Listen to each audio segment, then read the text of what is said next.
July 14th, 1881, gunfire shattered the stillness of the quiet town of Fort Sumner, New Mexico. Word quickly spread that the notorious outlaw Billy the Kid had been shot down at the hands of the brave sheriff of Lincoln County, Pat Garrett. This night became the defining moment of Pat Garrett's life, and it catapulted him to international fame. The newspapers celebrated the idea that Billy the Kid was dead, and good citizens everywhere breathed a sigh of relief that the scourge of the Southwest was gone. And yet, that's not all there is to the story. From the very beginning, there were rumors that Pat Garrett had shot the wrong man. People would say that instead of killing Billy the Kid, Pat had actually killed an innocent Mexican. Now, my goal today is not to prove to you that that's true, but only share with you some information as to why it actually may be possible. So I'm going to take a minute to point out in detail the many irregularities that bring suspicion on Pat Garrett's claim that he killed Billy the Kid. And I'd like to start with the first official validation of Garrett's claim by the state of New Mexico. You see, on February 18, 1882, 7 months after the shooting, the state legislature passed a special act to reward Pat Garrett for killing Billy the Kid. The basis for their action, other than the fact that Pat Garrett said so, was that he had submitted a coroner's jury report written in Spanish. In their view, this report constituted enough evidence for them to officially act, and the act was passed granting Garrett the reward money. But there was just one problem.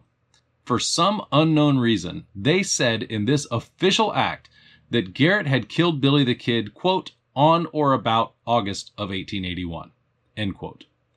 Not July 14th, and not July anything, but on or about August of 1881. Now, to me, that seems a little bit odd, especially because of the fact that the basis for them meeting together as a legislative body and passing this act in the first place was a single 2-paragraph coroner's jury report that clearly said it was written on July 15th and that the shooting happened a day earlier. So why any one of them, as they're working through the language for this special act, would say, let's just call it August? It doesn't make any sense to me. To me, and this is just me talking, I would think that this would be like the Warren Commission report coming out on November 23rd, the day after Kennedy was killed, and saying in that report that they have confirmed that President Kennedy was killed on or about the month of December. It just makes no sense. I mean, was it really that hard to nail down July 14th, 1881 as the date for when Garrett killed the kid, when it was clearly written on the single piece of evidence that they were using as the basis for their official action? Well, apparently it was. But is there any logical reason as to why they would wing it and come up with the date of on or about August of 1881? It just seems a little bit odd. But then, if we're honest about it, everything about the night that Pat Garrett claimed to have killed Billy the Kid is odd. Now, of course, the modern version of the Santa Fe ring would have you believe that there's nothing odd about it at all. In fact, they would say that until very recently, no one ever questioned Pat Garrett's story, and that everything he did that night, he did perfectly by the book. Well, I'm sorry to tell you, but that is a lie, and I'm going to share some information with you that is in the public record that will expose that lie for what it is. First of all, let's address what I have said publicly for years, and that is my opinion that the only evidence that Pat Garrett killed the kid is because he said so. Yes, we do have a copy of the coroner's jury report that 7 other people signed, and notice please I said copy. We do not have the original because it was never recorded in the official record, which has led a lot of people to say that it was never accepted as a legitimate legal document. More recently, critics have tried to say that those that doubt Garrett deny that he obtained a coroner's jury report, but that is not really our contention. He probably did get something, and we are told what the newspapers of the day said that it said, we can be confident in because they said so. But regardless, the contention is not that a coroner's jury never existed. The contention is that it was recognized as BS from the get-go. Now, I personally don't doubt that what the newspapers said the coroner's report said is accurate. I understand why people may take that position, and it is true that the Santa Fe ring had significant control of the New Mexico press in the 1880s. If they wanted something published, it got published. Like the time they branded Special Agent Frank Angel as corrupt, or like the many times when they told many lies about Billy the Kid. So, the fact that the newspapers published what they claimed to be the text of the coroner's jury report in the paper does not guarantee that's what it really said, but personally, I can accept it anyway. But being published in the paper and being officially recorded is not the same thing. And what you're going to see over and over in this case is not at all a by-the-book process. What you'll see is a lot of workarounds and backdoor maneuvering to control the narrative. The coroner's jury report was not accepted, so they go to the papers and they pushed it there. But contrary to what people will tell you, it is very odd that the coroner's jury report was not recorded with all the similar documents of that era that were recorded. As a matter of fact, the justice of the peace that supposedly signed that document didn't even record it in his logbook, despite the fact that it was his second inquest of the day, and he logged the first one. And then, of course, there was the issue that Pat Garrett was denied the reward money. We're going to get into all of that. But for now, let's settle the fact that the official copy of the report was never filed. It wasn't. It is what it is. Does that prove that it wasn't a legitimate document? Well, it kind of does. If it's not recorded, it's not official. Again, I'm not saying it never existed, because it likely did exist. We just don't really know what it said. And even if we give Pat Garrett a pass and accept what we were told it said, that doesn't really change the reality of what happened. It should have been recorded, and this is a real problem for anyone that says that this matter was handled completely by the book with no irregularities. That is absolutely not true. In fact, the coroner's jury report has been such a problem for those that support Garrett that they have lied about it for at least 70 years. In the 1950s, Colonel Maurice Fulton, who was the custodian of the Lincoln County Courthouse, was losing an argument with William Vincent Morrison about the recording of the document when he decided to put this to rest once and for all. So, Fulton went inside the courthouse to get the original document that he claimed was on file there. Well, he came out a little bit later, not with the original coroner's jury report, but with the photocopy that he claimed he had just made. And he literally said to Mr. Morrison, "Look, here's a copy I made, and you can tell it's not fake because the signatures on it all have different handwriting." That is literally a quote for what Colonel Fulton said to Mr. Morrison when he produced for the very first time a supposed official copy of the original that was in the records. Now, you may ask why he would need to point out the different signatures as authentication when supposedly he had the original right inside the courthouse. Wouldn't you say if it was you, "Hey, I just made this copy, and if you don't believe me, come on inside, I'll show you the original"? What you probably wouldn't say is, "You can tell it's not fake because the handwriting is different in all the signatures." But that's what he said. Regardless, the truth is the original was not then and is not now in that courthouse in the official records, and he knew that as well as anyone. He was willing to lie to win an argument with Mr. Morrison. By the way, this is the same Maurice Fulton that is said to have drilled the fake hole in the stairwell of the Lincoln County Courthouse to attract tourists by saying it was a bullet hole made by the kid's bullet when he killed Bell.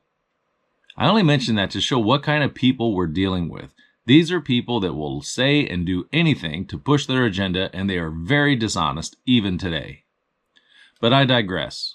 We were talking about the New Mexico State Legislature, and I want to explain why they had to pass a special act to get Garrett the reward money. You see, Governor Lew Wallace had made a public proclamation of reward for the capture of Billy the Kid on December the 15th, 1880. So, when Pat Garrett came in from Fort Sumner in the summer of 1881 with a written statement saying he had killed the kid, he requested that he get paid.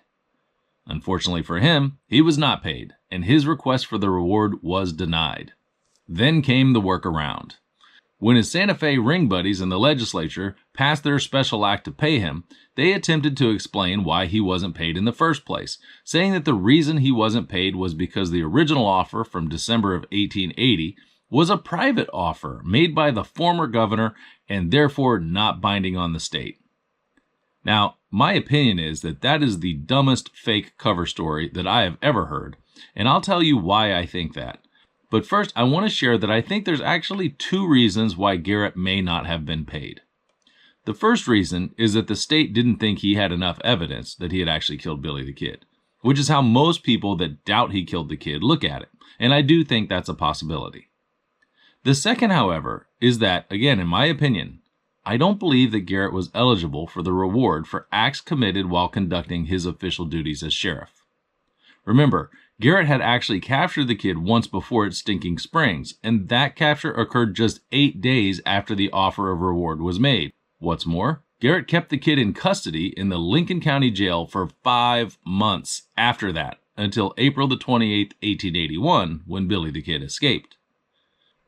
Even if someone wants to argue that Garrett as sheriff was eligible the first time he caught the kid at Stinking Springs, I think you're going to have a hard time convincing anyone that he was eligible the second time when he supposedly killed the kid in Fort Sumner, because the only reason the kid was able to be in Fort Sumner is because he escaped from Garrett's custody.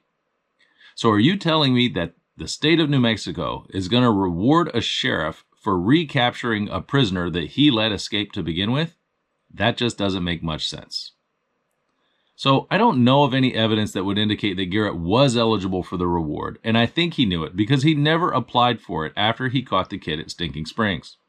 Apparently, the new governor, who took office on March the 10th, 1881, also didn't think he was eligible because Garrett didn't get paid.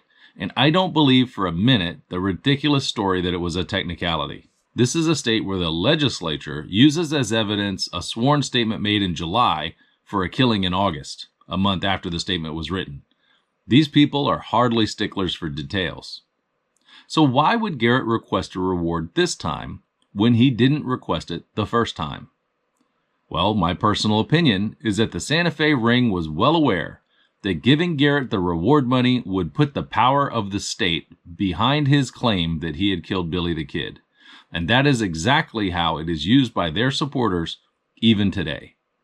They say that Garrett was paid by the state in an official act, which means that the state was convinced that Garrett killed the kid.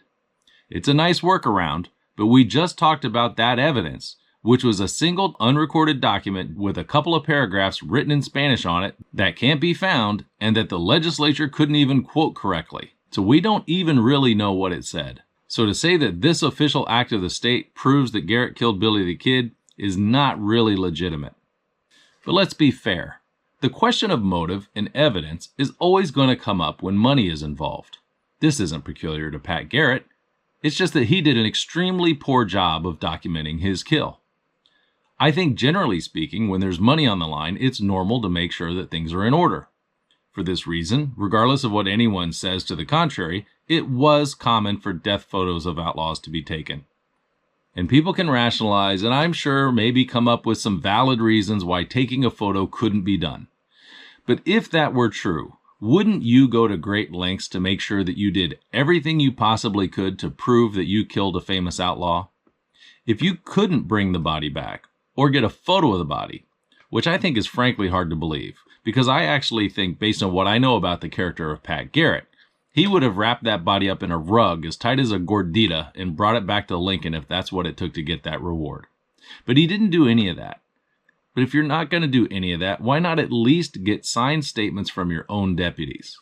Garrett had 2 deputies on the porch that saw what happened, and those deputies didn't speak Spanish, so they couldn't read what the coroner's jury said. It could have said anything. Why not get their statements in English? Why not get Pete Maxwell's statement? He was a prominent citizen. Instead, Garrett did the bare minimum, and even then, there are a lot of problems with what he got, and we're going to talk about that in a minute. But it is what it is, and at the time, it was Garrett's call as to what he wanted to do at that point, and that's fine.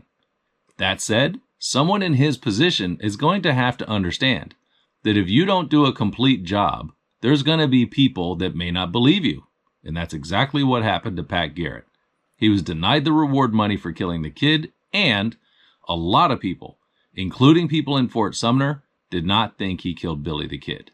At the end of the day, whether you choose to believe Garrett got the kid that night or not, it doesn't change the facts of the case. And the facts are that there were many irregularities and also a lot of evidence that things in Fort Sumner may not have gone down the way that Pat Garrett claimed they went down. And honest people will acknowledge that and deal with it honestly and not lie about it. So Garrett's request for the reward money is rejected, which means it then becomes necessary for his sponsors, the Santa Fe Ring, to pass a special act of the legislature to get him the money. And for them to come up with a stupid cover story, it was a technicality. The newspapers, as they always did, ran with the information that they were given and said that Garrett had killed the kid in Fort Sumner. And yet, the early versions of the story reflect the chaos that was Garrett's inconsistent story, and the newspapers are filled with references to the kid being disguised as a Mexican, many saying that he was even staining his skin brown. This was apparently a real issue early on, that was so big of an issue that Garrett himself had to address it in his 1882 book, The Authentic Life of Billy the Kid. In that book, he includes an explanation of why everyone thought he had shot a dead Mexican instead of Billy the Kid. Again, he's the one that brought it up and thought it was important enough to explain in his book so that you would have confidence that there was no mistake. Garrett shares with us, quote, Maxwell had plunged over the foot of the bed onto the floor, dragging the bedclothes with him. I went to the door and met Poe and McKinney there. Maxwell rushed past me out on the porch, and they threw their guns down on him. When he cried, "Don't shoot, don't shoot," I told my companions I had gotten the kid. They asked me if I had not shot the wrong man, and I told them that I had made no blunder, that I knew the kid's voice too well to be mistaken. The kid was entirely unknown to either of them. They had seen him pass in, and as he stepped on the porch, McKinney, who was sitting, rose to his feet, and one of his spurs caught under the boards and nearly threw him. I don't know what this has to do with anything, by the way. The kid laughed, but probably saw their guns as he drew his revolver and sprang into the doorway as he hailed, "Who comes there?" Seeing a bareheaded, barefooted man in his shirt sleeves with a butcher knife in his hand, and hearing his hail in excellent Spanish, they naturally supposed him to be a Mexican, and an attaché of the establishment, hence their suspicion that I had shot the wrong man. So there you go. Let's ignore for now the fact that Garrett just confirmed that he shot at a voice in the dark with his deputies in the line of fire behind his target. Let's also ignore the fact that Garrett is describing what happened on the porch in detail when he supposedly wasn't aware of the kid until he entered Maxwell's bedroom. And let's also ignore the fact that his story doesn't jive at all with what Deputy John Poe says in his book.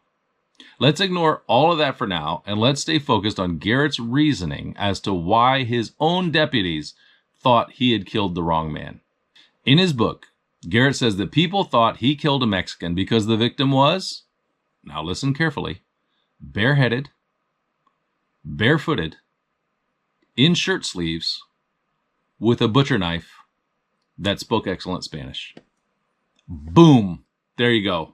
The perfect disguise if you want to look Mexican. Don't wear a hat, don't wear shoes, wear a t-shirt, and carry a butcher knife. The next time I go to Mexico, if I can put that wardrobe together, and also, this is very important, also get to the point where I can say, "¿Quién es?" in perfect Spanish, they'll never know I'm a gringo. Think about that for a minute. That is literally the explanation that Garrett gives as to how you can be confident he didn't shoot a Mexican. I didn't write this. This is his book. This is a topic he thinks is important enough to address, and that's how he addresses it. That's how lame of an excuse he uses that the dude said "quién es" in perfect Spanish. Now, before you say I'm taking it out of context, let's accept that the deputies were momentarily confused by the fact that a person they saw coming in to the porch was wearing, let's just say, no identifiable clothing. Shirt sleeves, no shoes, no hat, carrying a butcher knife. Okay, there's nothing really there to identify clothing-wise. So let's say they saw the person wearing no identifiable clothing and that person said "quién es" in Spanish, so they were briefly fooled into thinking that he was a Mexican, when really it was Billy the Kid. Okay, so they saw him briefly on the porch, they spoke to him in English, he responded in Spanish, so they thought he was a Mexican. That's totally understandable. However, after the shooting, and after speaking to Pat Garrett and to Pete Maxwell, they realized their mistake and understood it's not a Mexican, it's Billy the Kid. Got it. Okay, let's say we accept that. If all that is true, then why did the newspaper say the body looked like a dead Mexican with a beard? Why did they say the kid had stained his skin brown? Literally stained his skin brown. That's a little bit more than he just spoke Spanish and wore a t-shirt. That description of the body came from somewhere, And that tells me that the body looked like a dead Mexican with a beard and not Billy the Kid, a dead Mexican. 70 years later, when the entire world had forgotten about these early newspaper articles, Brushy Bill Roberts was asked, if Garrett didn't kill you, who did he kill? And Brushy Bill said he killed a Mexican friend of mine that was about the same size as me, but he was Mexican and he had a beard. Now, how in the world would Roberts know that? Those articles were long gone back then, and he didn't have the internet. If he was Oliver Roberts, born 1879, he was 2 years old when those articles came out, and they, again, were long gone by the time he was old enough to have heard about them. So there's something here that's worthy of scrutiny. And if we choose to question this and dig deeper, then I guess we have to ask, how would Garrett pass off a Mexican as the kid when you have all these people around? So just as the Santa Fe ring people opine as to why a photo wasn't taken, I think we can opine as to how Garrett could have passed off a dead Mexican as Billy the Kid. And I think there's a lot of possible ways. For many years, and again, this is in the newspapers in the 1800s, there were stories that Garrett, who was known to carry a shotgun, had shot the kid in the face from ambush. Now, I'm not saying that's true. It is in the newspapers. But if it was true, what would that have done to the ability of people to recognize the body? But regardless, even if it was a single ball to the breast like the coroner's report said, and the body was pristine, dead bodies don't always look the same as living people. And it is certainly possible that a lot of people believe that the kid was shot because they were told that, or even that the dead person looked similar to Billy the Kid. Similar, but not the same. They had to come up with an excuse as to why his skin was so brown and why he had a beard, so they claimed he was in disguise. I actually believe, based on the existing records, that that's what happened. I think in the beginning, they tested the excuse that the kid was disguised, and they modified their story over time. By the time Garrett wrote his book, they had pretty much moved on from the issue, but there was still some suspicion out there that he needed to address, so he addressed it the way that I just shared with you. But as we said, his answer makes no sense at all. Dude was in a t-shirt and said Q&S, so of course they thought he was Mexican. Now, even if you are the most pro Santa Fe ring person in the world, if you go back and read all of the first-hand accounts, if you look at the timelines of when the witnesses say things happened, if you do any primary research whatsoever, you will find that this story has more holes in it than the body of John Tunstall. To say there were no irregularities or contradictions, you would have to be insane or dishonest. So let's look a little deeper into the reality of the times and how Fort Sumner operated. I want to share an article with you from 1879, 2 years before the shooting, titled A New Mexican Town. The article is about Fort Sumner and states that the Maxwell family, by virtue of the Maxwell land grant, effectively owned the town. The article reads as follows, quote, Fort Sumner has lost much of its former glory, but is still an attractive place. A broken flagstaff and a solitary cannon alone mark the parade ground. The commissary building has degenerated into the habitation of an old Negro washerwoman, and the adjutant general's office is occupied as a storeroom and post office by Messrs. Garrett and Smith, the former an old buffalo hunter, the latter the greatest beaver hunter of the Southwest. Now, obviously, that's Pat Garrett well before he became sheriff of Lincoln County. There's another store here kept by a Mexican who, in consequence of seldom keeping anything to sell, has but little patronage. The population of the place is probably 200 souls, the inhabitants, with few exceptions, being Mexicans. They all live in homes belonging to the Maxwell estate, and the only recompense they give for the use of those homes is an occasional coat of whitewash. Mrs. Maxwell is a total abstinence woman and will allow no intoxicating liquors sold in the place. So this is necessarily a temperance town, end quote. Now let me stop right there and point something out. According to this article, if you went into Fort Sumner in 1879, you couldn't buy a drink there. And do you know why? Because Mrs. Maxwell said so. That's the kind of control that the Maxwells had on Fort Sumner. Now, I know all about Beaver Smith's Saloon and the Hargrove Saloon, and I'm pretty sure Mrs. Maxwell wouldn't be out to see those places at night, and maybe they were sneaking alcohol or whatever, but according to this reporter, when he was there, it was an abstinence town because of Mrs. Maxwell. Now, you're going to tell me that the people that live in Mr. Maxwell's houses, many of whom work for him, are going to publicly challenge what he says about Pat Garrett killing Billy the Kid. That doesn't seem likely to me. John Poe, one of the deputies with Garrett, also said that Pete Maxwell was scared to death of the kid, saying, quote, Maxwell stood in such terror of him that he did not dare inform against him, end quote. That makes me think that if Garrett wanted to pass off a dead Mexican as the kid, and if the kid was okay with it, that Maxwell wasn't inclined to say a dang thing to the contrary. Logically then, if Maxwell wasn't going to challenge it, I don't think the townspeople wouldn't either. But let's not forget, there's a fallacy that for Garrett to pass off someone else as the kid, the entire town would have to be in on it. That's ridiculous. That's like saying for there to be corruption in government, the whole country would have to be in on it. What a stupid thing to say. Half the town of Fort Sumner, per the census, were children. Roughly half of the remaining half were spouses, probably taking care of the children, and maybe old people. Many of the residents lived outside the town proper, and they all had things to do, meals to make, animals to take care of, etc. There are only about 81 families within a 25-mile radius in the entire area around Fort Sumner. The town proper, if you would call it that, was only about 15 buildings. And those buildings included stables, the store, Maxwell's house, the storeroom, etc. There were not 300 people right there. Also, if you were one of the few people around, you weren't going to barge into Pete Maxwell's house to look at the body without his permission or Garrett's permission. We'll talk about that later. But once Garrett got his coroner's report, I don't think he cared what people said about the body. We actually don't know who even saw the body. But what if they did see the body and didn't think it was Billy the Kid? Who are they going to tell? You couldn't get on the phone and call the FBI. There were no phones and no FBI. So what would happen is the rumors would pass around the countryside that Garrett didn't kill the kid, and that's exactly what did happen. Many families passed down stories that Garrett killed the wrong man that night, and even today, descendants of those families post on our social media accounts that their family always said that Garrett didn't kill the kid.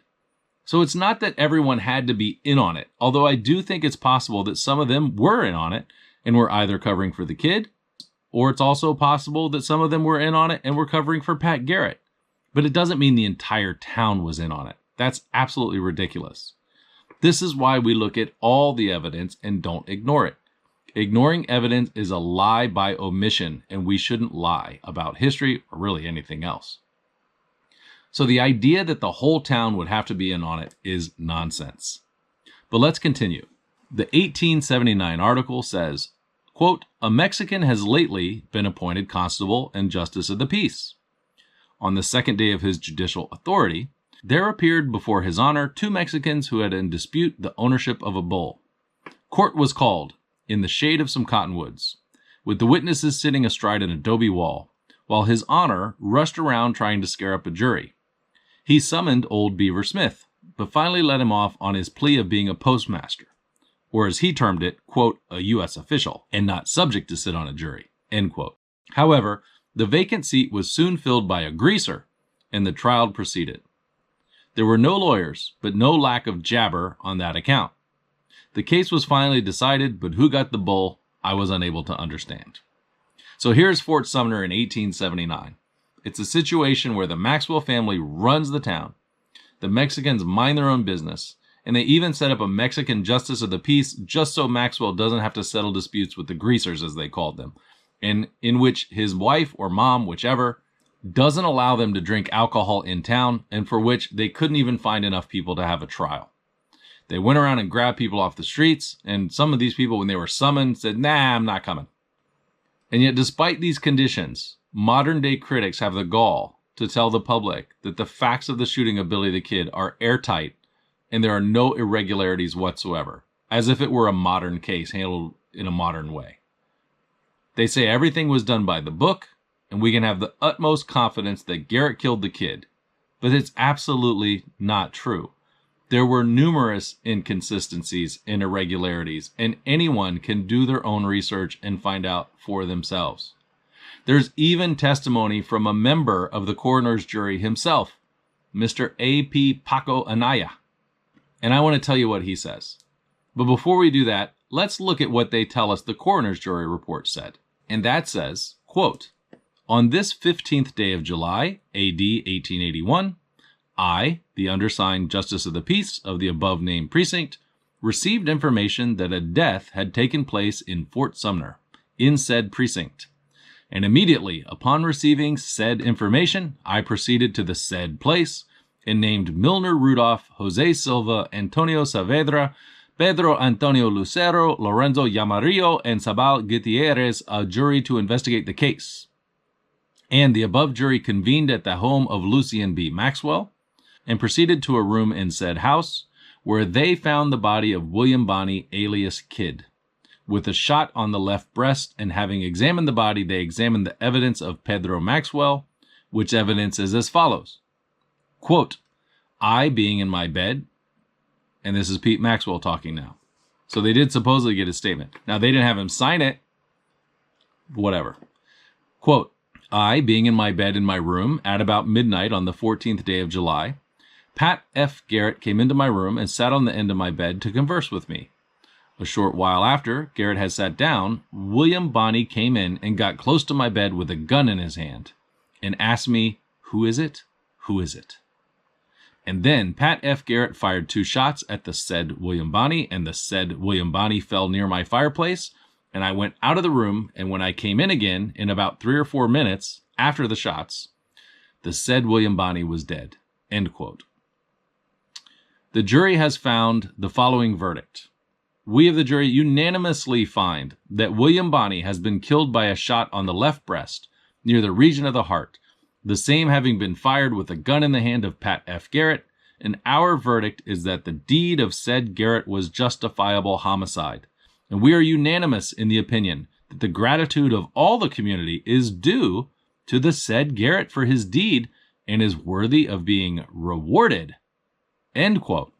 All right. Now again, ignoring the idea that these 7 local Mexicans in Fort Sumner supposedly chose to add to their official death inquest report that Garrett should get the reward money, which is obviously irregular, right? How many death certificates say this guy died from a blow to the head and the sheriff should be rewarded for taking him out? Like, that's not really the point of a official coroner's inquest document, but got it. I mean, come on. But there's a lot of other stuff in the report that could be questioned, like how Pete Maxwell saw a gun in the kid's hand when it was dark in the bedroom and many other things. But let's consider specifically how what is written contradicts the account of Deputy John Poe, who says in his own book that, quote, within a very short time after the shooting, quite a number of the native people gathered around, some of them bewailing the death of their friend. Several women pleaded for permission to take charge of the body, which we allowed them to do. They carried it across the street to a carpenter shop where it was laid out on a workbench. The women placed lighted candles around it according to their idea of a properly conducted wake for the dead. He then goes on to say, quote, this occurred about midnight on July 14th, 1881. We spent the remainder of the night on the Maxwell premises, keeping constantly on our guard, as we expected attack by the friends of the dead man. Nothing of the kind occurred, however. The next morning, we sent for a justice of the peace, who held an inquest over the body, the verdict of the jury being such as to justify the killing. Later on, the same day, the body was buried in the old military burying ground in Fort Sumner. End quote. So Poe says to the women, quote, a very short time after the shooting, you take the body, we're going to hunker down here in Pete Maxwell's house until morning, and that's what they did. So where's the body all night? Across the street. And yet, the official coroner's jury verdict says clearly that when the jury came to Maxwell's house, they, quote, proceeded to a room in said house, not across the street. So wait a minute, did they bring the body back from across the street and put it back in Pete's house? Wouldn't that be irregular? These are their very own words in their very own books and documents. Now, a reasonable person is honest about this and accounts for it while making up their own mind. We know a lot of people have different eyewitness accounts of events, and we expect there to be differences. But that's not what the because we said so crowd says. They say that everyone was consistent, there's no irregularities, and no one ever challenged the coroner's report. It's just not true. They say it was all by the book with no irregularities, and they're going to prove it to you, case closed. But that's not true. Paco Anaya, who I just mentioned a minute ago, was a member of the coroner's jury and said in an April 2nd, 1936 letter to the editor of the New Mexico magazine, that he was a member of the New Mexico legislature and also, along with his friends, was called to be members of the coroner's jury in Fort Sumner the night the kid was killed. He wrote that Pat Garrett wrote the original verdict that stated simply that the kid had come to death as a result of a wound from a gun in the hands of Pat Garrett, officer. He passed around to Paco Anaya and his friends and asked them to sign it. Anaya then claimed that this verdict was lost and that Garrett had Manuel Abreu write a more flowery one for filing. On this new verdict appeared signatures other than those of Anaya and his friends. Anaya claimed that Milner Rudolph, who signed as president of the jury, was not even a member of the original jury which viewed the body. So in other words, according to an original member of the coroner's jury, there were irregularities in the inquest, and Pat Garrett had significant influence over the outcome, which by definition is in itself an irregularity. There were 2 coroner's juries convened, and Pat didn't like the outcome of the first one, so he convened a second one with some new people that hadn't even seen the body. For that matter, in his book, Garrett guarantees that no one took a finger or other part of the kid's body as a souvenir. How would he know that unless he stayed around until the body was completely buried? If that's true, and he did maintain custody of the body the whole time, how does that jive with the whole town coming out to see it to verify it was Billy the Kid? And how does it jive with Poe's statement that the body was given to the townspeople and they took it from there? Paco Anaya continues in his letter, quote, I have said regarding the opinion of the coroner's jury that Pat himself wrote it and we signed it, but it is not in the registry. Pat lost that paper, and then Don Manuel Abreu wrote one for him in Spanish that said Milner Rudolph was president of the jury. I have said before that that is not true, and I verify that. End quote. So in other words, what we are told was an independent inquest was not independent at all. A participant in the shooting, Pat Garrett, who clearly had a stake in the outcome of the verdict, wrote the report summarizing the findings of the jury. This makes sense because Garrett himself, in the authentic life of Billy the Kid, has to defend himself against those that say he should have been charged for killing the kid instead of just capturing him. If the people were upset about killing the kid versus capturing the kid, how do you think the people would feel about him killing an innocent Mexican?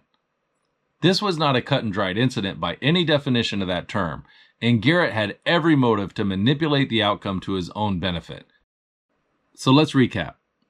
The New Mexico legislature didn't know exactly when Garrett supposedly killed the kid, and the date they used contradicts the very supporting document that they used as evidence for their official act. Got it. The justice of the peace that conducted the jury and who recorded everything in his logbook, including another inquest that very same day, didn't record this one. Got it. The county didn't record the supposedly official document in their database either. Got it. A member of the original coroner's jury said things didn't happen the way that Garrett said they happened, and that the new jury didn't even see the body of Billy the Kid. Got it. The sheriff didn't bother to get statements from anyone else, including his own deputies, or even the guy who owned the house where the person was killed. Got it. And finally, the recorded testimony that we do have of what the sheriff said, the deputy said, what Maxwell said, all contradict each other. Got it. But you should have total confidence it's an open and shut case with no irregularities. I said so. These people are either insane or dishonest. They have to know that's not true. It just doesn't take that much research to get this information. It's in the public domain. So why would people lie to you about it? I don't really have an answer for that because I don't understand it myself. All I know is you can't respect your audience and treat them like they're stupid at the same time. Because we said so is not an acceptable answer. These guys say, I'm going to prove it to you. Then they either give their opinion or just flat out lie about facts. And then they say, see, I proved it. And they take victory laps. I'm sorry. I don't have to believe you because you say so. And you don't have to believe me because I say so. The evidence is there, and you and I can both make up our own minds. If we're respectful with each other and honest about it when you have a point, or maybe I have a point, then we can all learn and get closer to the truth. This is how the academic process is supposed to work. But there's actually another thing I think is even more insulting than thinking your audience is stupid and lying to them. And that's patronizing them while they do it. I hear people say things like, I know, bro, I wish it were true, man, but there's just no evidence. Like, I want to believe. It's just not true. There's no evidence. It's not just a lie. It's really bad form. It's basically saying that you are so stupid. You're too stupid to realize how stupid you are. That's what you're saying when you're like, I want to believe it, but yeah, it's just not there. Like, sorry you don't understand. It's just not true. It's really, really insulting, in my opinion, when someone pretends to be seeking common ground with me while they're lying to my face. The facts of the public record, many of which I just shared with you, is that there's a lot of evidence of irregularities around what happened in Fort Sumner. And ignoring those irregularities is lying by omission. This isn't about what we want to happen. Who cares what we want to happen? That's what fiction is for. You can do all kinds of historical fiction stories. It's great. But that's different from looking at evidence. And when we're looking at evidence, we should only care about the truth. When you ignore evidence because it doesn't fit a narrative that you want to happen, that's the enemy of the truth. Now, I totally understand why some people would believe that Pat Garrett killed Billy the Kid. We're told he had a coroner's jury. All the newspapers said so. And there are people that were there that we are told believed it was the body of Billy the Kid. And then you have the fact that Billy the Kid never showed up again. At least until 1950, if you believe Brushy Bill Roberts. So I don't think you're an idiot if you believe that Pat Garrett killed Billy the Kid. I completely understand it. It's kind of easy to believe that. It's the traditional view. It's safe. But I also understand why many, many, many people back then and now don't believe it, or at least have some questions that they want answered. And to say that those people are fools or frauds or hoaxers is completely illegitimate. We have a right to question things that don't make sense, regardless of what other people think is proof. On that point, I'm reminded of the little guy from the Princess Bride movie that goes around saying inconceivable all the time. It's inconceivable. In the movie, every time someone says something he doesn't like, he says it's inconceivable that it could happen, as if him saying so is the final word on the matter. Despite his belief, each and every time he is proven wrong, and the things that he said were inconceivable keep happening. Until finally, about halfway through the movie, his companion says to him, "You keep using that word. I don't think it means what you think it means." And this is my position with people that use the word proof improperly. It just doesn't mean what they think it means. I hear these people say, I'm going to prove once and for all, case closed. And then they give an opinion. Now, a lot of that's clickbait, actually, and it's just pretty lame. But I actually find it both funny and tragic at the same time. I think being respectful to your audience requires being clear about what is proof and what is our opinion, because the word proof doesn't mean what they think it means. Now, back to the original question. Did Pat Garrett really kill Billy the Kid on July 14th, 1881? My personal opinion is maybe. But if you don't believe he did, you're in good company. And there still remains a lot of evidence that should make us continue to dig deeper for answers to this question. As for proof, my opinion continues to be that on the one side, you have the life and legacy of Brushy Bill Roberts, with all of that evidence that has been found in the past 70 years. On the other side, you still have Pat Garrett and the Santa Fe ring saying, because we said so. And that is just not a good enough answer for me.